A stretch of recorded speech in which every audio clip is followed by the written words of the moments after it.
The brain is composed of millions of interconnecting nerve cells called neurons. In order for the brain to function so that a person can think, move, or feel, these neurons must communicate. They do so by receiving, processing, and sending chemical signals called neurotransmitters. When a neurotransmitter is released from one neuron, it binds to another at a specific site called a receptor, much like the way a key fits into a lock. If the key fits, the receiving neuron will be able to process the signal and send it on. A drug is any substance that, once inside the body, changes how the body works.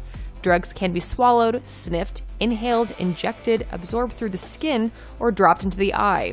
No matter the route of administration, most drugs will eventually travel through the circulatory system and reach the brain. In the brain, drugs can affect almost any step in the communication between neurons by increasing or decreasing the amount of neurotransmitter that reaches the receiving neuron. A drug can also bind directly to a receptor in place of a neurotransmitter.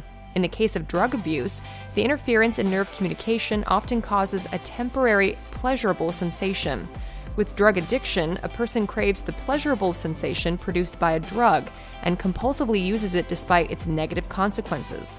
The use of certain kinds of drugs may also produce a physical addiction or dependence, meaning that the drug must be present for the body to function normally. In this case, when the drug is withdrawn, the user may experience mild to severe effects ranging from nausea to death.